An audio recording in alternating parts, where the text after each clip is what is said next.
Okay, we're gonna do the compound interest problem that's in the notes. So in that problem, they tell you that your bank account has $10,000 in it and you're earning 8% compound interest that's being compounded quarterly.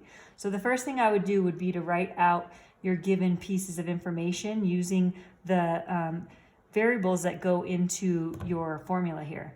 So P stands for our principal. That's the same as our initial value or what we started with in our account. So in this case, it'll be 10,000. R is our interest rate. We always have to remember to make that a decimal. So if I have 8%, the decimal is right there. I need to move it 2 times and it will be 0.08.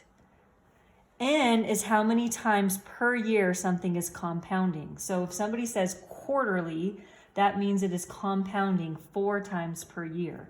If it said semi-annually, that would be twice a year. If it said monthly, it'd be 12 times a year, and so on.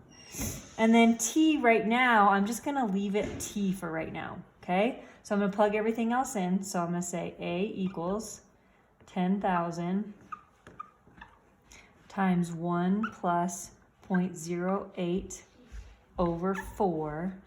And then out here will be my 4t. So this would be my general equation to get the answer. Well, then they specifically asked me how much money am I going to have in 2 years.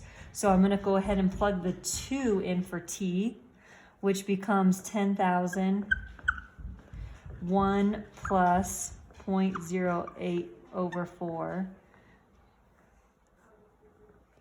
raised to the 4 times 2 power. So I can simplify this up a little bit. 10,000 equals 1 plus 0.02 if I were to divide that.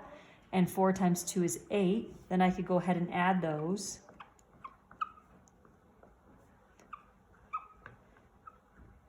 And then I want to make sure when I put this into my calculator to use the order of operations. So I want to do 1.02 to the 8th first, and then multiply what I get by 10,000, which is about $11,716.59.